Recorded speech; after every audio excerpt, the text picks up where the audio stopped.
अम्मा बाद फ़अऊज़ु बिल्लाहि मिनश शैतानिर रजीम बिस्मिल्लाहिर रहमानिर रहीम। इंतहाई अदब, एहतराम, ताज़ीम व तौक़ीर के लायक मुअज़्ज़ज़, मोहतरम, मुहतशम, मुकर्रम, अज़ीज़म उलमाए ज़ीशान, अस्सलामु अलैकुम व रहमतुल्लाहि ताला व बरकातुहू।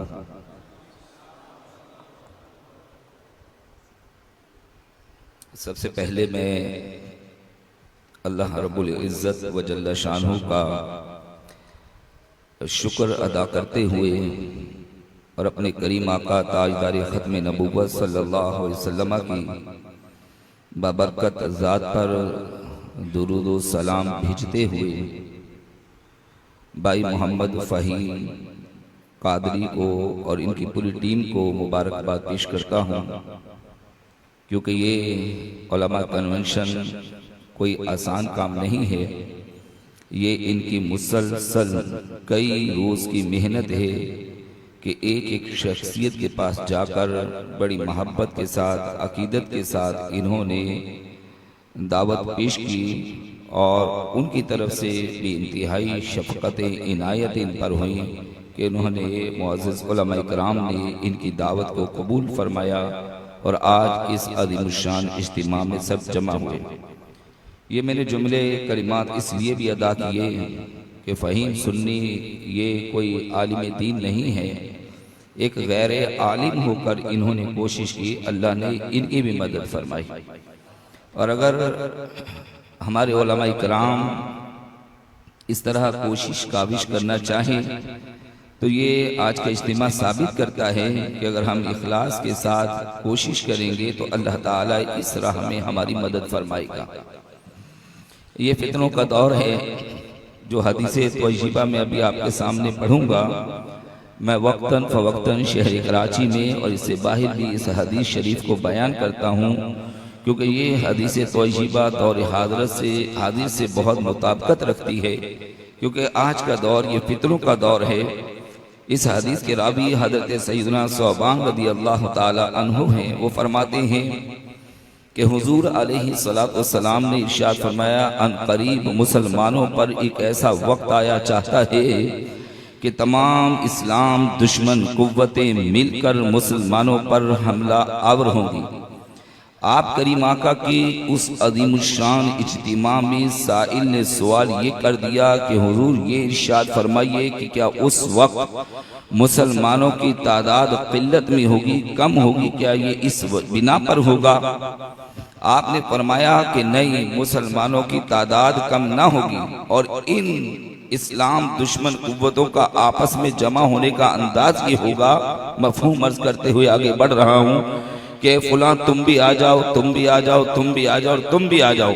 ये तमाम इस्लाम दुश्मन कुव्वतें इस तरह मुसलमानों के खिलाफ जमा हो जाएंगी जैसे एक दस्तरखान के ऊपर किसी को दावत दी जाती है और वहां पर लोग जमा होते हैं। तो हुजूर अलैहिस्सलातु वस्सलाम ने जवाब में इरशाद फरमाया कि मुसलमानों की तादाद कम ना होगी, किल्लत ना होगी, कसीर होगी, बहुत होगी, मगर ये तादाद समंदर की झाग की तरह बिल्कुल नकारा हो चुकी होगी। इनकी पस्ती का सबब, इनकी तुनज़ली का सबब, इनकी नाकामी का सबब वो ये होगा कि ये नकारा हो चुके, ये सुस्त हो चुके होंगे। भाई इसका अंजाम क्या होगा? अंजाम ये होगा, हुजूर अलैहिस्सलातु वस्सलाम ने फरमाया कि दुश्मनाने इस्लाम के सीनों से मुसलमानों का रोब और दबदबा निकल जाएगा। अगर इस मकाम पर ठहर कर आज हम थोड़ा सा तफक्कुर करें कि गजा, फलस्तीन, शाम, इराक, शाम है और वो तमाम इस्लाम दुश्मन कुव्वतें आपस में मुज्तमे हैं। हमारे पड़ोस में ये हिंदू आबाद हैं, ये भी उनकी कुव्वत का हिस्सा है। इनकी ताईद, इनकी हिमायत, इनका वोट उन यहूद और नसारा के लिए है। हुजूर ने फरमाया ये दुश्मन कुव्वतें मिलकर जब हमलावर होंगी और मुसलमान जब समंदर की झाग की तरह बिल्कुल नकारा हो चुके होंगे, उस वक्त उसके नताइज कुछ यूं होंगे कि मुसलमानों के सीनों, दुश्मनाने इस्लाम के सीनों से मुसलमानों का रोब और दबदबा निकल जाएगा। होगा क्या? मुसलमानों के सीनों में बुज़दिली पैदा हो जाएगी। आज 1500 साल गुजरने के बाद आज भी दर्स यही है कि जो मिंबरों मेहराब की जीनत है उनके लिए भी है, जिनका कलम चलता है उनके लिए भी है, जिनका फतवा चलता है उनके लिए भी है, जो किसी तंजीम तहरीक के सरबराह उनके लिए भी है कि अपने अंदर से बुज़दिलियां निकाल दो। ये क्यों जरूरत पेश आई? हुजूर ने फरमाया कि मुसलमानों के सीनों में बुज़दिली पैदा हो जाएगी। और होगा क्या? बुज़दिली क्या है? बुज़दिली ये है कि ये जिंदगी से मोहब्बत करेंगे और मौत से नफरत करेंगे। इनको अपनी जिंदगियां, इनको दुनिया का मालो मलाल, इनको मनसब, ये सब अजीज हो जाएंगे। और वो जो सामने मक्तल का है, शहादत का है, ये उससे पीछे हटेंगे, दूर होंगे। तहरीक लब्बैक या रसूल पाकिस्तान का किरदार हमारे मोहतरम मुझसे पहले जो बयान फरमा रहे थे, इज्तिमाई तौर पर देखे तो एक कैफियत, एक हालत यही है, मगर हकाइक हमेशा हमने सामने रखने हैं कि इन्हीं अंधेरों के अंदर एक मर्दे कलंदर अमीरुल मुजाहिदीन भी खड़ा हुआ। अगर अमीरुल मुजाहिदीन को समझे थे, हमारे दिलों में वाकई आज बुज़दिली नहीं है, वाकई अगर हमने इसको लीडर, अपना कायद, अपना इमाम जाना है, तो फिर नारा जहां का लगे लब्बैक।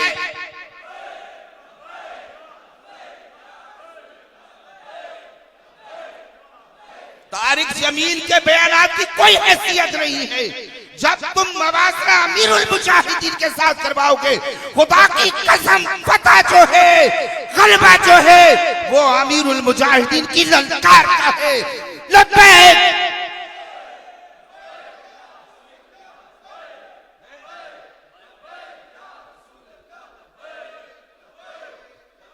हक वाले हमेशा कलील होते हैं और कभी भी अपराधी कुव्वत को देखकर फैसले तब्दील नहीं होते।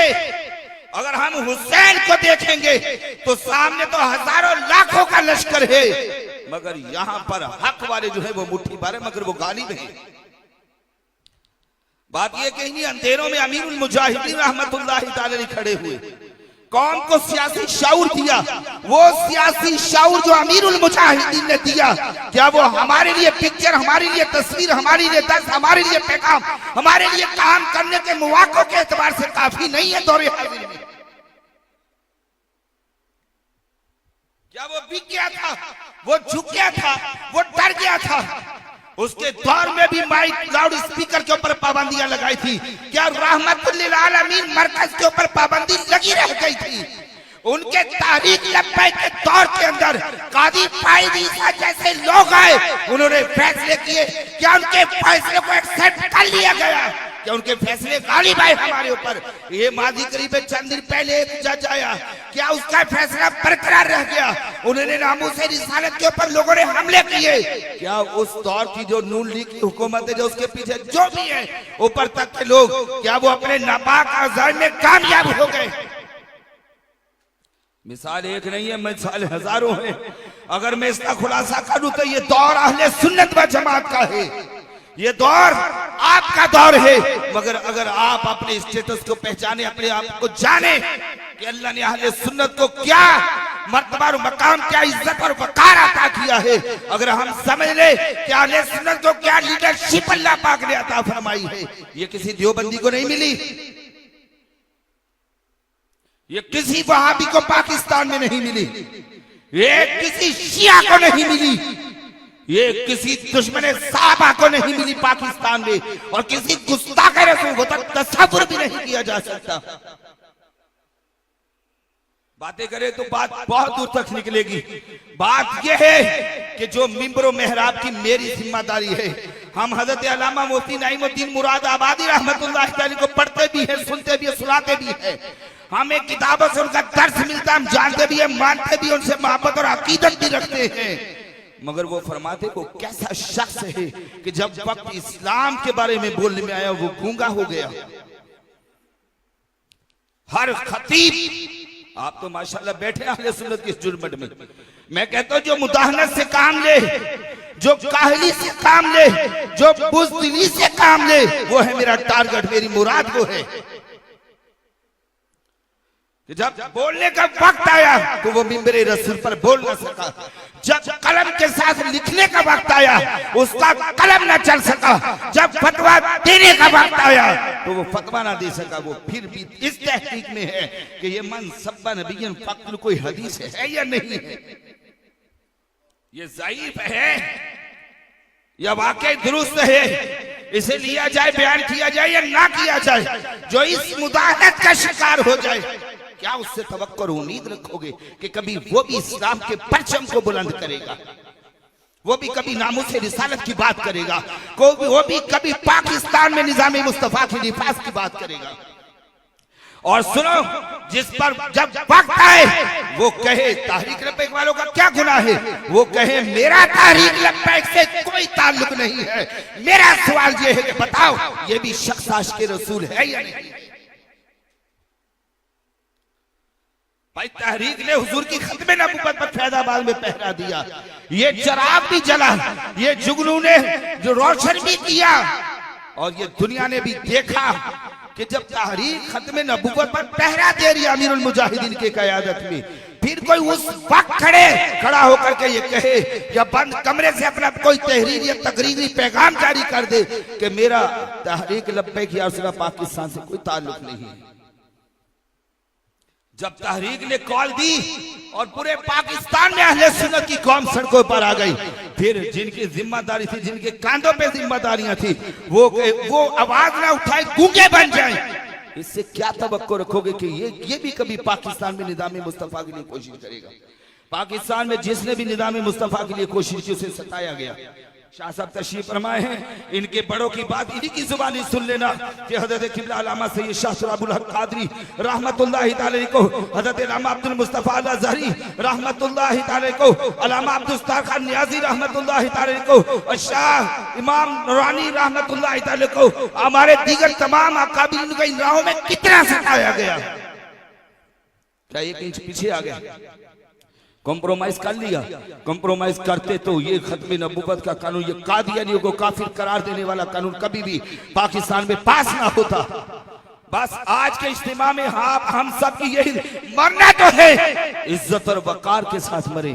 हमारा जब तक ये मनसब मिंबरो मेहराब का हमारे पास है, आप हक बात करें, आप दारुल इफ्ता में बैठते, आप वहां पर फतवा दे। आपके मौलाना हमारे यहाँ जामिया फैज़ान गाज़ियान से ये 18 साल से कम उम्र लड़का और लड़की के निकाह से मुतालिक जो कानून पास किया गया, इस पर 18 सफ़हात पर मुश्तमिल फतवा लिखा गया, और हमने उसमें कोर्ट को, जजिस को और हुकूमत वक्त को भी आड़े हाथों लिया, जारी कर दिया, कोई परवाह नहीं। ये है गुलामी रसूल। लब्बैक! क्या बात है। मैं तंजीम का एक जिम्मेदार भी हूँ, एक इदारे का मुहतमिम भी हूँ, एक मस्जिद का इमाम और खतीब भी हूँ। जब वक्त आ गया कि इनको लड़काना, तो बात फिर ऐसे ही होगी जैसे अमीरुल मुजाहिदीन रहमतुल्लाहि तआला अलैह ने की है, जो कि अब मेरे भाई ये माशाल्लाह अल्लामा इरशाद कुरैशी साहब, अल्लाह इन्हें सलामत रखे, आबाद रखे, मुजाहिद आदमी है माशाल्लाह। ये बहुत देर से खड़े हुए, मुझे शायद इतनी ज्यादा गुफ्तगू नहीं करनी चाहिए थी, लेकिन बस ये एक ईमानी जज्बा है। ये हो सकता न जाने हमें बाहर अपनी मंजिल तक पहुंचना नसीब हो या ना हो, मगर खुदा की कसम नामूस रिसालत के लिए, अकीदा खत्म नबूवत की हिफाजत के लिए, पाकिस्तान में निजाम मुस्तफा के निफाज के लिए, जालिम को जालिम कहने के लिए हम वक्त हम तैयार हैं। लब्बैक!